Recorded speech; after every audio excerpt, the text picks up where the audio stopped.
I'll never forget you guys.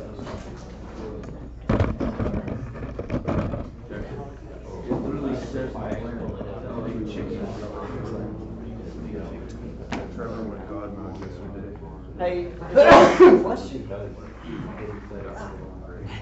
Hey, does everyone have a good apprentice license? Keeping it up? Nope. Can we check that real quick? How long is it good for? A year. So talk to you after class about that. Alright, let me give you guys a quick rundown real quick before we get going on this other stuff. Listen, journeyman, everyone wants to be a journeyman, right? For the most part, Oklahoma, Trevor's going to Kansas. If you're going to Texas, Kansas, whatever, I would still highly recommend to get the Oklahoma journeyman's license, because every other state knows that it is a bad mamma jamma. It is a tough test. And so even if you go to Texas and they're like, man, this dude, Oklahoma journeyman, it'll put you a level up or whatever, you know. But in Oklahoma, you gotta have, that's the difference between like a $13, $14 an hour guy and a $25 an hour guy starting out. So the way, I should have waited to start the camera on this, but the way this works, you're still gonna hear me, I don't know why I'm stepping over here. The way it typically works, you gotta have 3 years of experience to take the test, right? So you gotta have 3 years, which is 6,000 hours. 2,000 hours per year. So 2,000 working hours per year. But you get 2 years for school here. So you're just left with 1 year. Everybody did like 800 hours on internship, right? At least. Right? Okay. Minimum. And then majority of you guys, I don't know about it, I'm not speaking for anybody in here, but majority of you guys are going to work Christmas breaks, summer breaks, spring breaks, or you're working like Christian like every damn day. So you can stack up the extra 1,200 hours possibly while you're at school here. We kind of, okay. So if that applies to you, you have to have your journeyman's license on file, because if you're working internship, if you're working spring break, summer break, winter break, the 3-week winter break and all that stuff, I mean, you could clock 150 plus hours just right there. So, but the state of Oklahoma will not give you time for it unless you have an active apprentice license, an up-to-date apprentice license. So, hopefully you guys all got that first semester, and then as soon as it expires, which it should be expiring pretty soon if it hadn't already, Mine expired back in September. go ahead and renew it. If you're going to be working and applying that time toward your journeyman's license, which I think most people are, I don't know about everybody, I'm not trying to speak for everybody, but you'll get your time that way. And so you can send off your application right at graduation and then take your test. Some people even send it off a tad bit early, but you can take it right at graduation. Do we have to do journeyman, or can we go straight to contract? You can go straight to contractor. That's a good question. Let me answer all this real quick. Anybody got any desire to be a contractor? I'm an unlimited man, a bunch of you guys. All right. Hey, in Capstone, we'll talk business one day, or if we get time in here, which we probably won't. Like, I would love talking business. Anybody wants to go into business for themselves? I would love talking business, but I love talking money and strategy and stuff like that. It's kind of, that's, I can do all right. But the contractor, there's a misconception out there that you got to go apprentice, journeyman, and then contractor. That's not true. You can go straight from apprentice as long as you got the time. So with 3 years, you got to have 4 years, but you can go straight and test for contractors if you've got the time. So some of you guys that raised your hand want the contractors. If you were an apprentice working before you came to school here, so say you Merchberger, say he was working with his stepdad and stuff at Cox. So if he did a year or two before he started school here, as long as he had his apprentice license, and he can say, hey, I did 4,000 hours, and then I went to school and got 4,000 hours, so now he's got 8,000, so he's got 4 years of experience, because it's 2,000 hours per year, so he's got 8,000 hours, so he's eligible to take and sit for the contractor's test. So you have 4,000 hours through the school? Yes, you get 4,000 hours for Oops, I gotta set 2 more hours. Who signs off, how do they keep track of that? So I've had my Yeah. apprentice card, went to Votech, worked with someone, started here, worked the internship, so do I have to collect that from all these different places? Probably. Okay. But the maximum schooling that they'll give you is 2 years, which you're gonna get for here. Okay. They So- wouldn't give you Votech? They wouldn't give you a trade school? Yeah, they will, but most of those are just 1 year, not most of them, but some of them are 1 year, some of them are 2 years. But, so if you did a 1,050-hour program, I think they account that for 1 year, if I remember right. And so you couldn't say, hey, I did 1 year of VOTEC and 2 years at OSU IT, I got 3 years. They won't let you have anything past 2 years for schooling. So you gotta have at least that, if you're doing the journeyman, you gotta have at least 1 year in the field with an apprentice license. Does it have to be in Oklahoma? Nope. So if I was to apply now, I couldn't use my time from internship or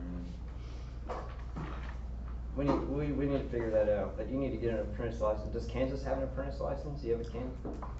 You never got it? Guys, and it was really, used to be really lenient, but it's really changed. 3-4 years ago. Through the union, like I know I'm a pre-apprentice. Right. What about the state of Kansas though? I'm sure Kansas has an apprentice. I'm sure. The They make you fill out anything. And, no. No, it's just a local union. It's like. Hey, and let me kill this real quick too. You Texas fellers are gonna say, there ain't no apprentice license in Texas. Yes, there is. And so if you were working in Texas, you were supposed to have had an apprentice license. So Oklahoma will not give you time for Texas unless you had an apprentice license while you're in Texas. So how do they keep track of like the hours? So, yeah, alright. So, whenever you guys get ready to take your journeymans or your contractors, for you guys are talking about contractor stuff, you're gonna have to find someone who specifically is not in this program and whose name is not Boatner, but someone else. It can be your neighbor, it can be your girlfriend, it can be your mom, it can be your dad, it can be Aunt Sue, it can be anybody, right? They're gonna sign a paper and they're gonna say, yeah, I know Bear, and he worked at this company, and he did this many hours. So you get 4,000 hours for school. You're gonna say, yeah, I know Bear, he did 2,200 hours at Walmart, and they sign it away. And it's under perjury laws and stuff, like, so they can't lie on it, or anything like that. Like, you don't want anyone going to jail, right? But you're going to have to get someone to sign off on your application saying, yes, Drake worked at Macintosh and he did 2,400 hours, and they're going to sign it. Now, they could call his certifier. That's what the person's called, the certifier. So they could call his certifier. So if you use Aunt Sue and she gets that phone call, she's going to have to say, yeah, we sit down at the table, we went over his pay stubs or however you guys calculated your time, and he did this many hours, and everything on that paper is true and correct. Period, game over. And they're like, okay. Would they make you send the pay stubs to Nope. check? It's not too bad. It should be.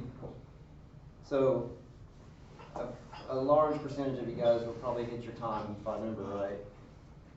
You'll be ready to take your journeyman's test when you graduate. And that's one of the classes I teach. So you guys will do code prep as your final class. We're going to do heat pumps, and we do code prep. And code prep is mostly online. And you're going to have to buy like $600 worth of books. You might as well take the Oklahoma Journeyman's test, because it's only another $175 to take the test. When I was on the internship, they told me that there's 2 types of journeyman's license, limited and full. Which one are we studying? Okay, so yeah, limited and unlimited.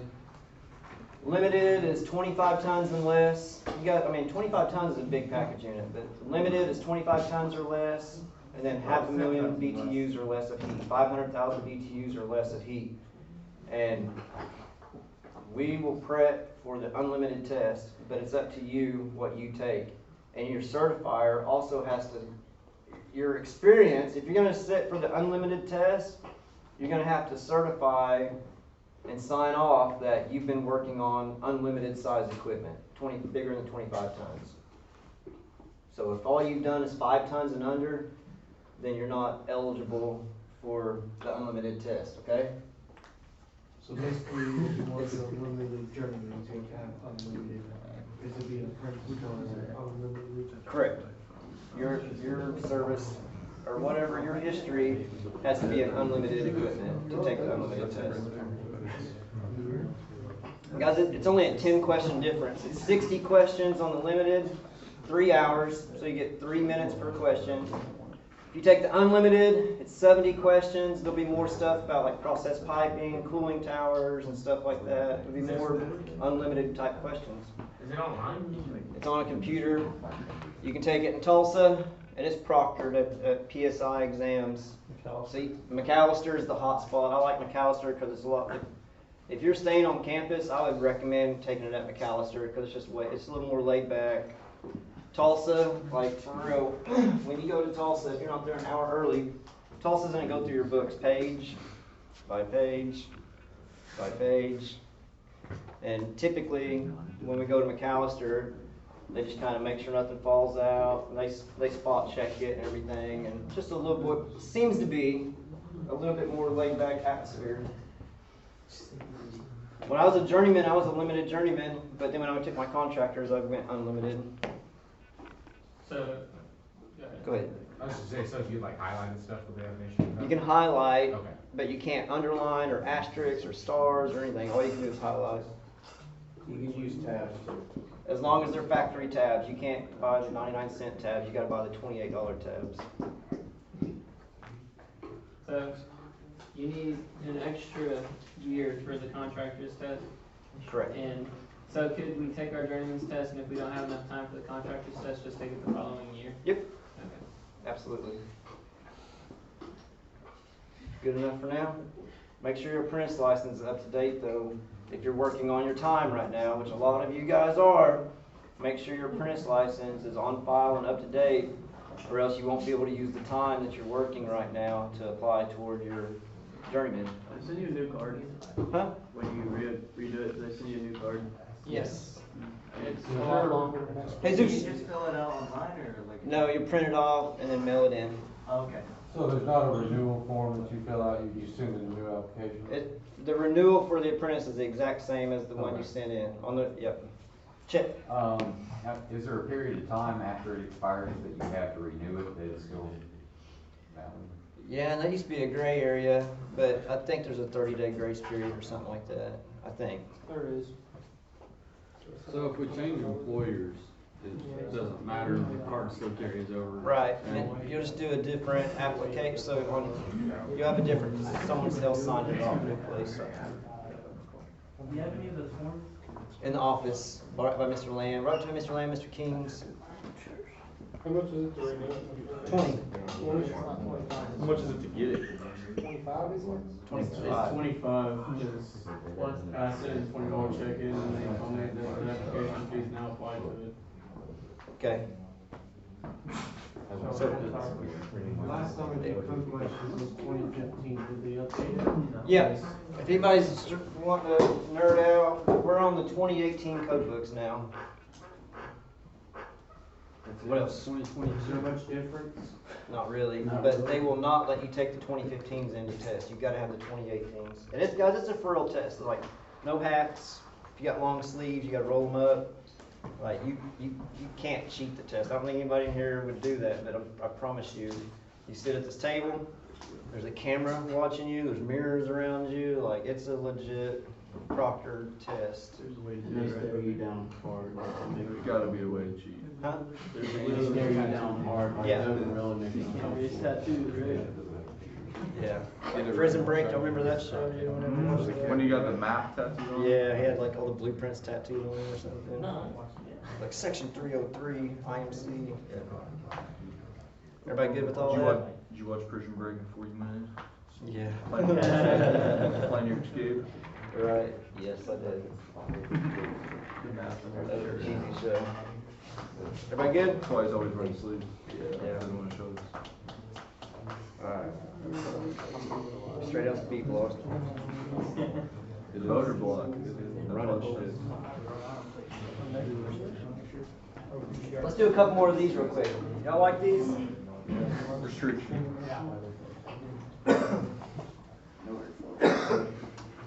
Low suck. We're gonna do a couple more of these, and then we gotta do a starter box review real quick. You guys struggle with starter boxes? Like, I know I did as a student. Like, starter boxes tripped me up for a while. But once I got it, I was like, oh. So we're gonna do a quick starter box review. The pre-wiring messes people up. What did we do last? Low airflow? I believe it was undercharged. It was alright. It was undercharged and low airflow. It was low airflow. What? Oh, I got a good one for you guys.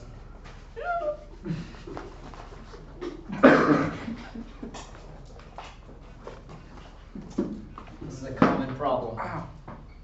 Can we use our PT chart? Yeah. A common problem? This is a very common problem. And when you first see it, if you're like me when I first got out, when you first see this one, you're gonna be like, what the hell is going on? Mr. B. There's a restriction, We can do one of them. filter dryer. I am indeed. Alright, here we go. Now it's 87 degrees outside. Can't read my writing. Still R22? Yeah, let's just keep it R22 simple. Let's just keep everything else the same. Just keep it simple.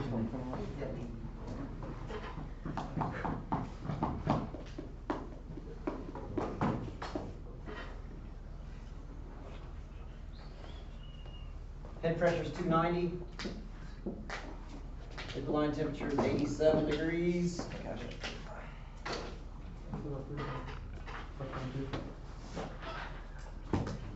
It is not that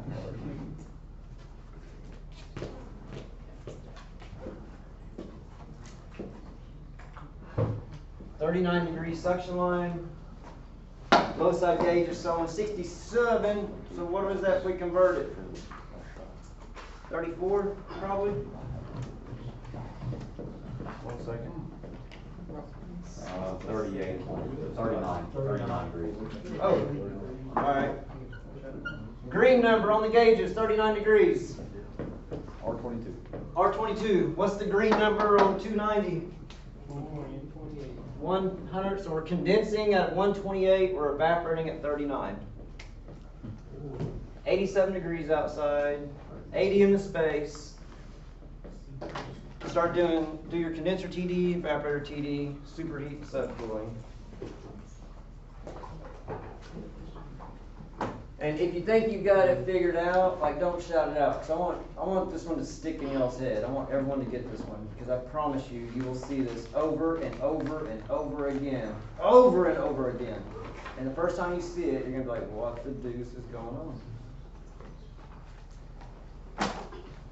If you think you got it, write it down. I'm gonna come check it.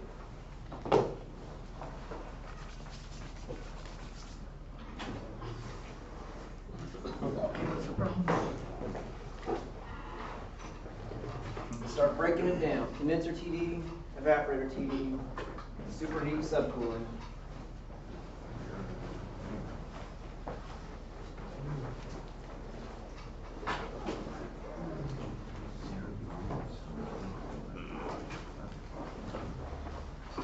Oh, during lab tomorrow, don't bring any tools. We're gonna go on a tour. Of where? The nursing building. For the in class?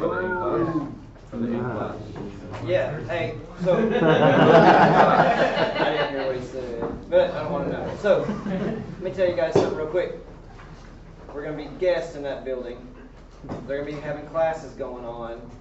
So did you guys ever have to do like the quiet sign or anything when you're walking around elementary school or anything? Like, just keep it PG rated and everything like that.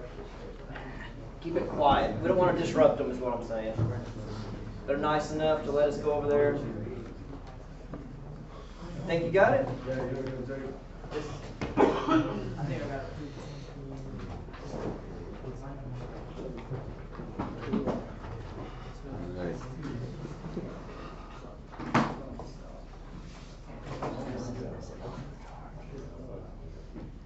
Hey, you guys can go back today. Go where?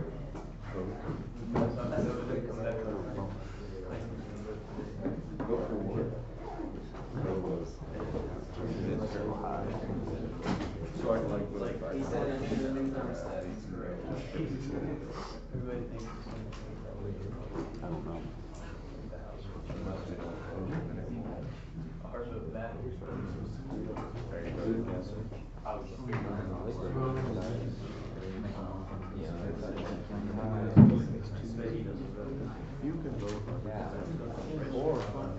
Then that's not really too easy though.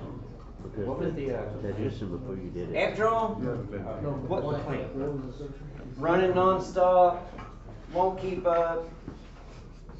If I didn't say Tim Sear up here, I would tell you guys, this thing's had a few compressors put in it. It drops compressors like every 2 or 3 years. Just keep putting new compressors in it and rock and roll. Same guy keeps replacing the compressor. Same guy. Is it Vogler in here? Yeah, LLC. LLC, limited liability. Limited liability. Extremely limited liability.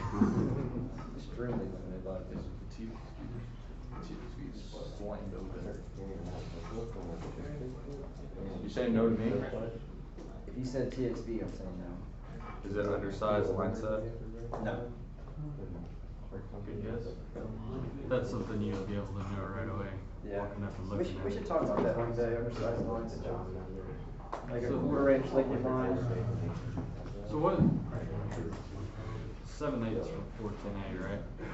The minimum? Whatever the connection is on the condenser. Get in the book and read the book on every one that you're installing, right? You guys know those books aren't just knee pads and stuff, like. There you go. the first time you've seen that? Undersized line sets are becoming a thing of the past. Like, anybody see any 1/4 inch liquid lines this summer? Every once in a while we see a little bitty 1/4 inch liquid line. Yes. Or on some old, especially like on train stuff, it seemed like we'd see some 5/16 liquid line, really weird 5/16. But it'll cause a pressure drop, especially on a long length.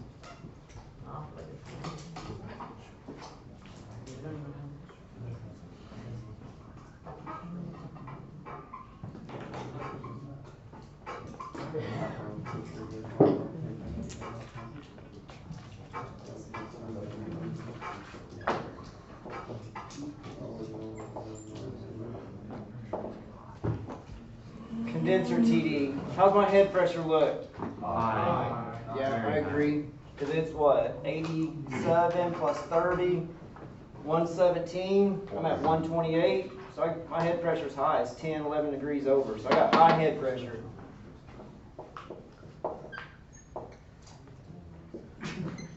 Evaporator TD. How's my suction pressure look? Mid. Like, Could be higher. yeah, and guys, this stuff doesn't always, it's not all black and white. If you got a really hot house or a hot building, if you're doing a hot pull down, you may not, if it's 80 in there, you may not hit a 50-degree evaporator, especially on Tim Sear. On the higher efficiency stuff with more surface area, it'll probably do it. But, so I'm looking for about a 50-degree evaporator. I got 39-degree evaporator, so I'm gonna go ahead and call that low suction pressure. I'm definitely gonna go ahead and call that low suction pressure. Even a 10 series can pull off a 45, 48-degree evaporator on this pull down. Just looking at the sensible only right now. So I got high head, low suction. And then, how does my condenser look? Normal, starved, or flooded? Let's look at subcooling. Flooded. It's hella flooded. Very flooded. What's our metering class? This is a fixed bore right now, unless I change my mind. So cat tube? Sure. Piston, cat tube, something like that. Flow rate or piston. What's my subcooling? 40? Golly, I got 41 degrees of subcooling. That's a full tank, boys. Slice is what it is. Full tank, right? Condenser is flooded.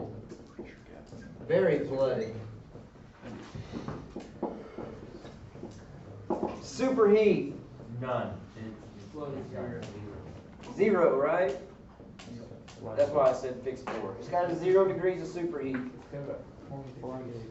So is my evaporator normal, starved, or flooded? Flooded.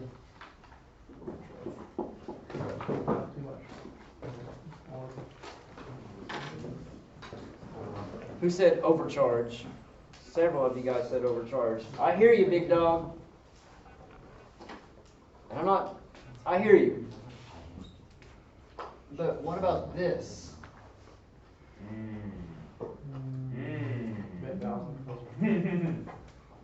So if I start pulling gas out, if it's overcharged, I hear you. Trust me, I hear you.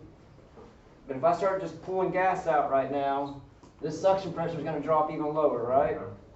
And it's already 80 in there with a 39-degree evaporator. If I pull gas out, this is going to drop closer to 32. Space temperature drops any, we're going to start freezing up. Probably. So it's not already frozen? No, it's at 39 degrees, so it can't be frozen.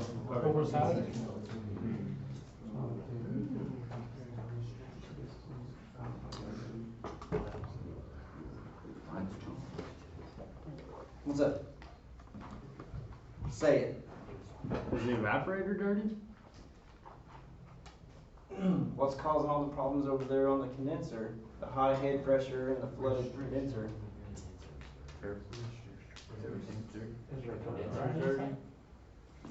Condenser dirty would be low subcooling, right? High head, low subcooling, right?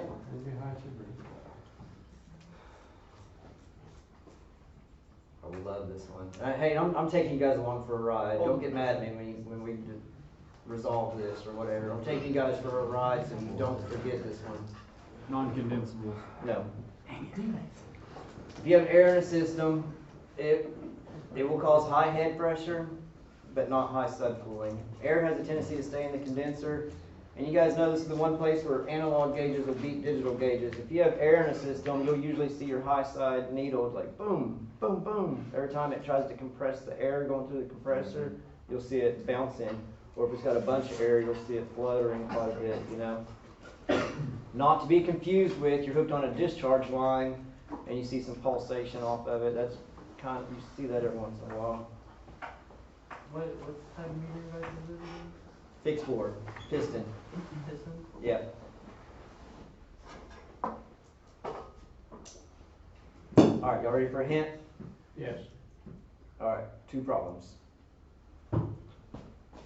Have we said one of the problems? Y'all have said both the problems, I just put it all together. Oh.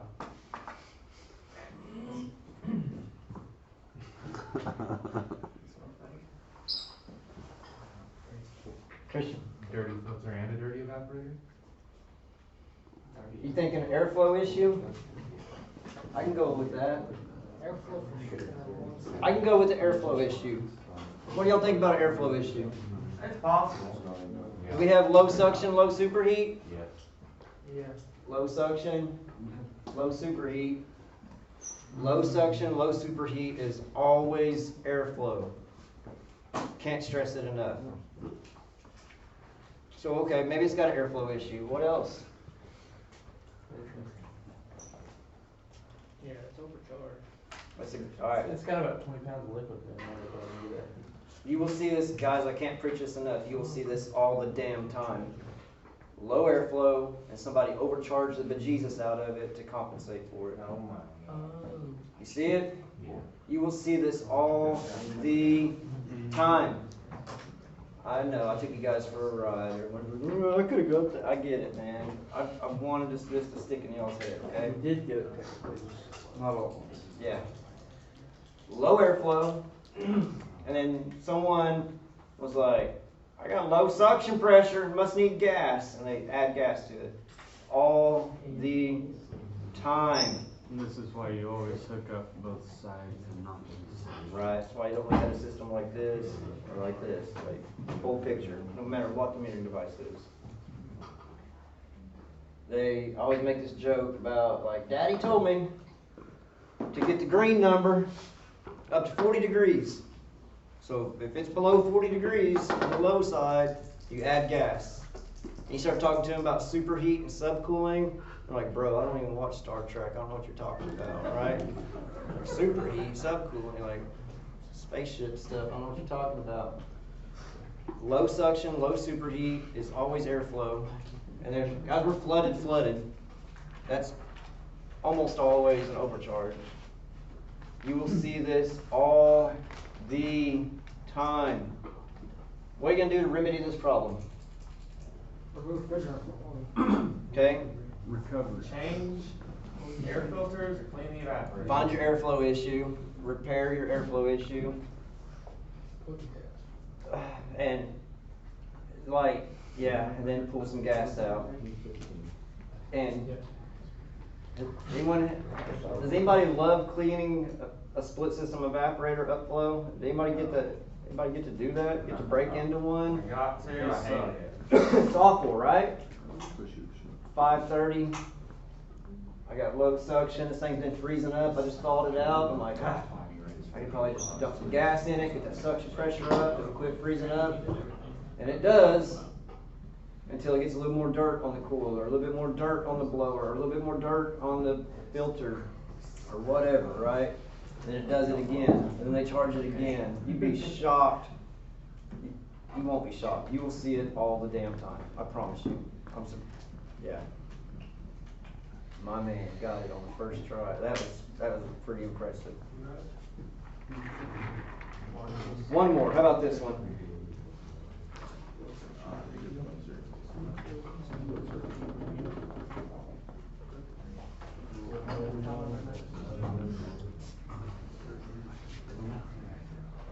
All I can think about is food right now.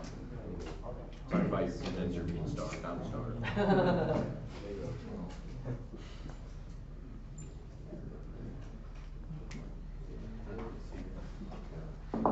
This one's really gonna piss you guys off. Don't hate me. Well, just because you said that, now I do. Yep, should've said it.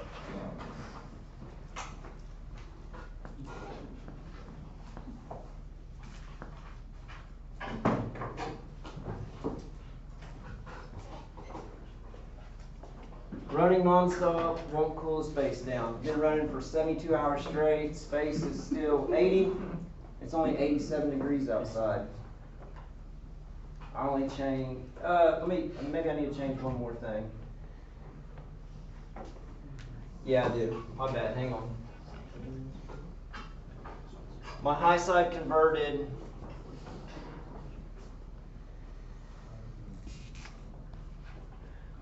Is,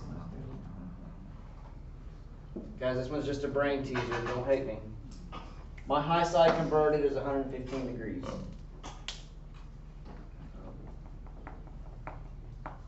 And if you do get this one, if it jumps out at you, don't shout it either.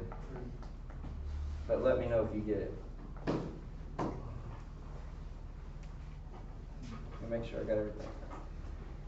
Yeah.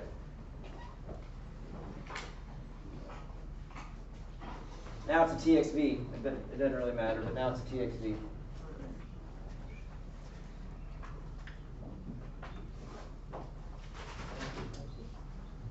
I love this one.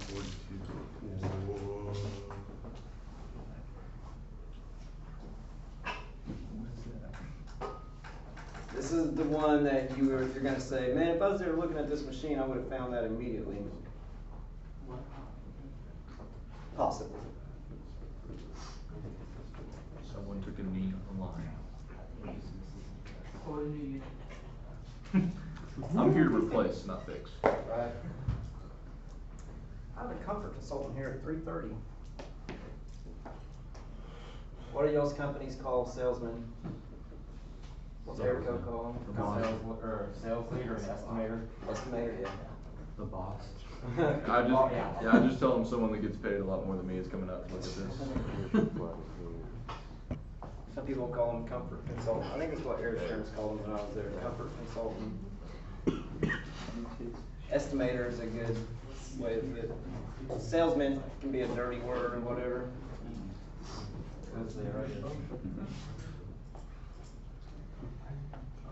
My parents call him Steelsman. Salesman? Steelsman. Oh, salesman.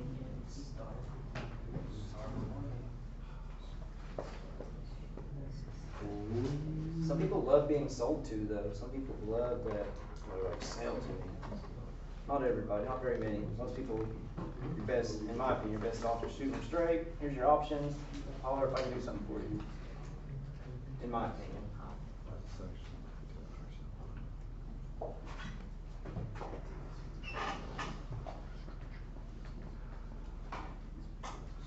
Is this something you see on Voyagers a lot? Drug. What's the hand draw? Amp draw. Same. Oh, I did. I forgot I even had that up there. Yeah, why not? I don't know. I don't ever check amp. No, I'm just kidding. Yeah, that'll work. I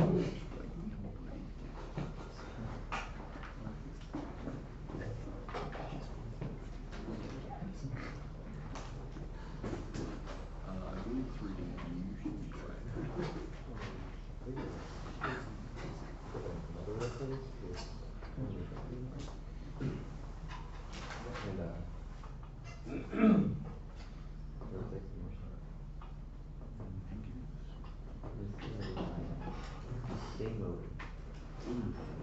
This is a tricky one, I'm not gonna lie. This is a super tricky one.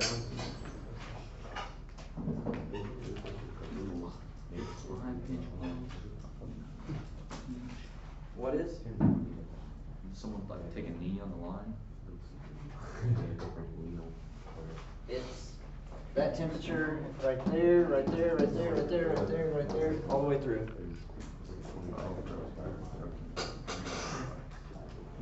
I'm setting you guys up to not get this right. I'm straight. Just wanted to make you think.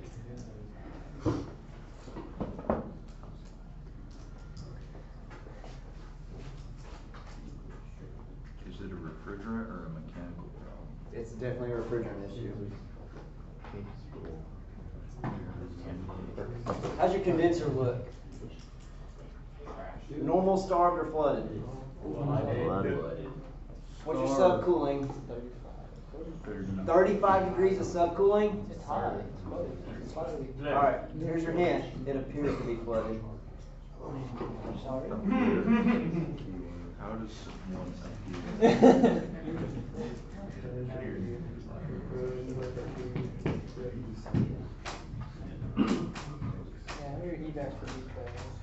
How's your evaporator look? Starved?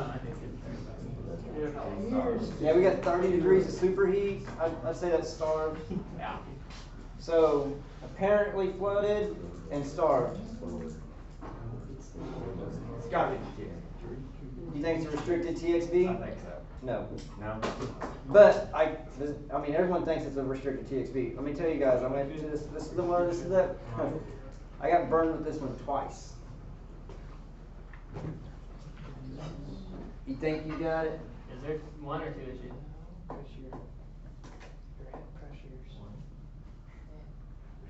One. It's not the TXV. Does this system have dryer issue? Filter dryer is right here. Can we get a pressure before and after? We get a temperature, it's 80 and 80. Damn it! That means it's good.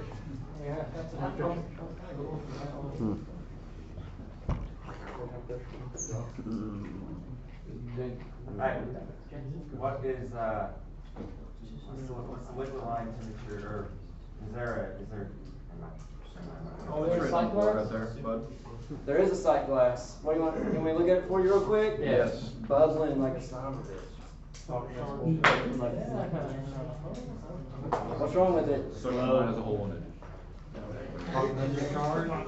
Suck in there. What's wrong with it? Non-commensurate? Nope. Nope. It's not undercharged. It's not air. restriction on the liquid line? Huh? A restriction on the liquid line? Prove it. There's water in there. It's all the secret. Just throwing things out. Prove it. Confidential. Prove it. No. Restriction of the evaporator. No. That's a tough one to find. I've ran into that a couple times. Or if you get an oil logged evaporator or something, that's a tough Compressor, one. not compressor, not talking about. Pumping fine. It's got 3 points. That's all. It even has a new compressor in it. So this is a. Is there a dent in the? Huh? Is there a dent in liquid line somewhere? Prove it. That's what I said. You took a knee on it. I've already said that. Prove it. See it right there. Yeah, it's right, you see. Someone erased right there. If the sight glass is bubbling, how do you have 35 degrees acceptable? That's a very good question. Side glass. Mixed refrigerator? Nope. That's what I thought. It's your sister's unit. It's got mixed refrigerants. Low outside. Let's go, I made a funny joke. When was this system charged? Was it 70 degrees outside when it was charged? What was that? Package unit, never been touched. Except for, now I had a replacement compressor put in it at the beginning of summer, waited in and pieced out.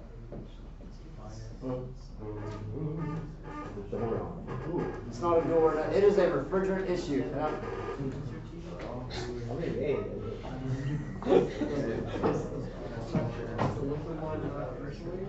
think is it too warm outside? Not enough refrigerant in the system? Low load. Low load.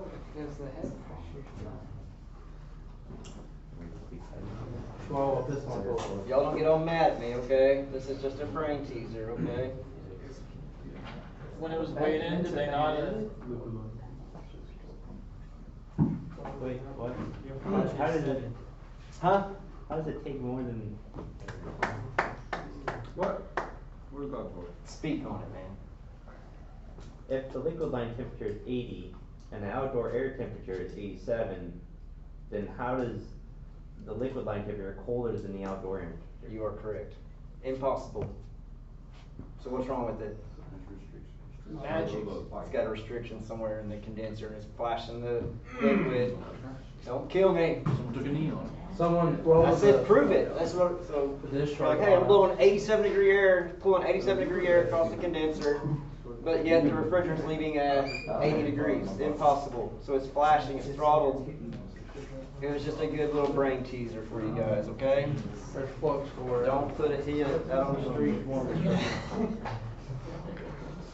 Y'all see it? Yeah, I see it now. Alright, I give you guys that one so you can burn somebody with it, because I got burned with it twice. Twice. That is it's exactly one more time. Alright, one more thing before we go. Stay with me.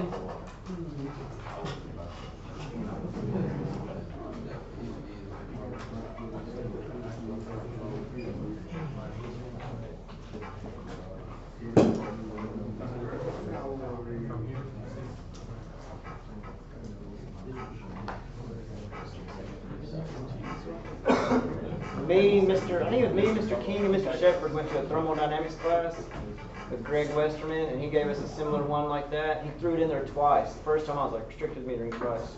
And I'm just sitting there, waiting. And he's like, who's got it? And I finally was like, restricted metering device. He's like, no. I was like, what'd you say? And so he burned me with it. I'm like, ah. And then like 2 hours later in the class, he did another one. I was like, restriction again. He's like, no. I'm like, man, you got me twice, right? In the same day. But not just me, he got all of us twice. It's just a good little brain or twister, teaser, whatever. Have you ever actually seen that? Every once in a while, like especially during the recip days when we would lose valves in a recip compressor. I'll tell you guys a quick story. We'll just end with this. Quick story. BOK building, downtown Tulsa, right? There used to be, I don't know if there still is, but there's like a room on top of that roof. Big, tall building, right? 52 stories. What building? Williams Building, BOK Tower. Yeah. So there's a room like almost the size of this one, maybe a little bit bigger, but there's a room on that roof. And there was a 10-ton carrier package unit that cooled that room. And this room was a communications room, so it had all the radio equipment, all the repeaters and everything for like Tulsa Police, IMSA, Fire, Tulsa County, because it's a really tall point. That's the tallest point in Tulsa as far as I know. So they had all these antennas, all this crazy stuff on this roof. So there's a 10-ton carrier up there, and it had a compressor failure. And so order a compressor, show up the next day, had to replace this compressor without taking this unit offline. So stage 1's still running, and I've got cardboard and plywood and everything where I just like stick it up there, because you can't have the big door off with it running and stuff. We had to leave this unit online and change the compressor, and then just make things to cover the big holes while we were, and then stick your hands in there and work. It was awful. Finally get this compressor changed out. 5-ton compressor, 5-ton circuit, 8 hours to change this compressor. One of those jobs, like, anyone ever work on Promenade Mall, on top of Promenade Mall? Nobody? If you forget something in your van, you gotta go back to the van at Promenade Mall, like it's a 30-minute adventure to go get a fitting or whatever, like, it's awful. So same thing with the Williams building. Jump in the service elevator, go down to 11, hop or whatever floor, hop off, go to this other elevator, take you down to the garage, you go to your van, check back in with security, boom, boom, boom, all the way back up. It's a 30-minute adventure to go get something out of the van, And so 8-hour compressor change out. And finally, like getting ready to start it up. Got my little wagon and everything, and sent the helper on. Like they needed him somewhere else. I'm like, take off, dude, and I'll take this stuff with you. I just need this stuff here. Take everything else with you. And fired that circuit up and was charging it and weighing it in. Got it all weighed in, and suction pressure's just nose diving down in the dirt, down in the dirt, down in the dirt. And that is the only unit that I'd ever seen that restricted a condenser. But it was because the old compressor had lost the valves, and so all the metal shrapnel material went out into the system, and it got stuck in the condenser, and the head pressure was through the roof because it was apparently it was restricted pretty early on. And that reminds me of one other thing. One time have I seen a restricted muffler. Y'all, that's a tough one to figure out. Now, I was a second opinion there, but you guys know the mufflers like in the discharge line, right? Mm-hmm. Everybody good with that? Like 6 inches, 8 inches of pipe, and then there's a muffler, and then it goes on to the condenser. And so this was a residential unit, like 3-ton system or whatever, and it would start up, and it would pump for like a millisecond, and then it would just pop the IPR valve, right? The IPR noise. And so I'm like, got my gauges on it. I'm like, this thing's not even running high head pressure, so it's got to be a weak IPR valve. It needs a new compressor, right? But you could just tell, like, something wasn't right. When this compressor would kick on, it wouldn't want to restart or anything. And when you did get it to start, like, it was under a heavy load. You could tell it was like this crazy load for a split second, and then it would go off on IPR valve. It was so quick, you couldn't get an amp draw on it or anything. It was just immediately start popping the IPR valve. And this is when I worked at Air Assurance. And like something in my head just told me like something's not right. Like that just doesn't sound right. Either something's really tore up inside that compressor, but I was like, what if there's like something in this muffler or something, right? So how are you gonna diagnose that one? Just shoot from the hip. So I mean, we're only charging an $89 service call, so I can't just pull our refrigerator now and cut that thing out and check it or anything like. So what I did is I was like, hey, I'm pretty sure it's the compressor. I'd like to check one more thing. It may cost you a few bucks. I just went and got a piercing valve out of the van, one of those weld-on piercing valves, you know. I welded it on the discharge line, screwed it on, and pierced the discharge line. And I took my high side gauge from the liquid line to the discharge line. And as soon as I bumped the compressor, my high side gauge went, whoa, bam! I mean, just pegged the shit out of it. IPR valve open. And I was like, this thing's got a restricted condenser or muffler or something. So I was like, maybe it doesn't have a bad compressor. But on the other hand, there's something in that thing that probably left the compressor and went in there, you know? long story short, I ended up recovering the gas. I cut the muffler out. I think I just put a piece of pipe there, to be honest with you guys. I don't think I went and got a muffler or anything like that. I think I just did away with the muffler and straight piped it, yeah. And that unit ran. I know it made it through the summer anyway, but they had a restricted muffler. I've never seen that before in my life. That was an interesting one. Restricted evaporator. Like, how are you gonna find that? Man, it's tough. Would there be a temperature difference? Temperature. Across the Hey. diaphragm muffler? Yeah, and let me debunk something, or let me tell you guys my opinion on something real quick. Did anybody tell you guys like how has anyone ever heard like an old timer or something talk about watching the frost line on an evaporator, like how it freezes up? You can watch if it's restricted or anything in the U-beams on the end of it. Yeah, they're like, freezes. if it does this, it's a restriction. If it does this, it's an undercharge or whatever. I've never had great success with that, and maybe I'm doing it wrong, but I have not had great success with that. It's gonna freeze. Yeah. What's gonna cause it to freeze? Like, it's gotta be below 32 degrees. There's gotta be some humidity in the airstream hitting it. Period. Game over. So airflow patterns can change that up and everything else. So if you kill the blower and then you watch it freeze and it starts freezing right at the metering device, is that a restriction or is that an undercharge? That's gonna be the first place to freeze 99% of the time regardless. So let me get back to this real quick because we're out of time. If you think you have a restricted evaporator, good luck. It's tough to figure out, but temperature. Only one time on a residential unit, now, I'm trying to go too fast. On commercial stuff, you can totally oil log an evaporator, right? Especially with refrigerant migrating during the off cycle and stuff. If refrigerant is migrating to that cold evaporator, refrigerant carries oil with it, right? And so pretty soon, if it migrates, keeps migrating, every off cycle it's migrating, it carries oil with it. And pretty soon you end up with a restricted, like oil-logged evaporator. The only way you can get it back to the compressor is to keep trying to run the compressor and try to use the velocity of the refrigerant to push and pull it back to the compressor and stuff.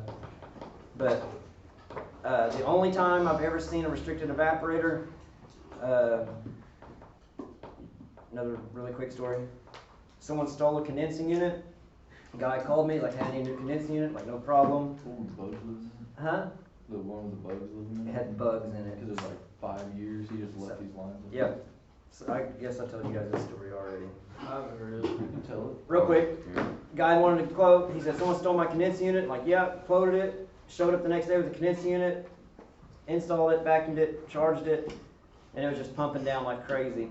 And so you could tell it was a restriction at the metering device. So I go inside, pump the unit down, go inside, spin the metering device open. It was a piston. It was full of bugs and black, nasty, crazy stuff. I've never seen anything like this before in my life. It was nasty. I was like, dude, like I started talking to the homeowner a little bit. It was at this big ranch. It was at the bunkhouse or whatever.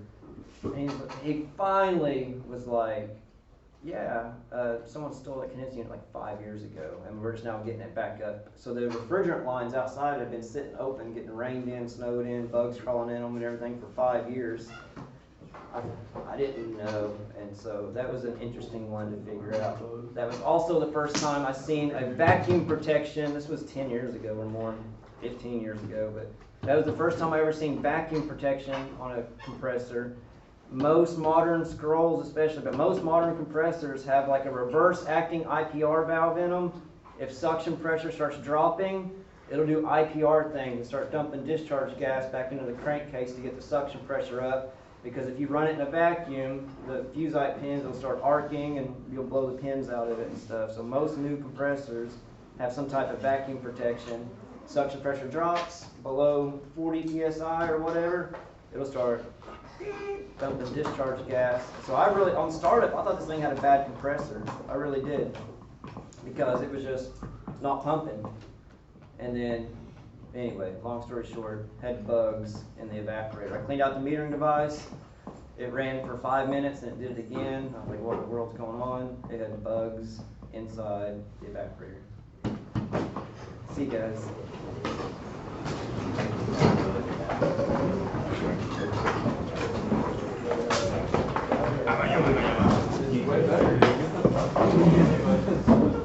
That's why I get up.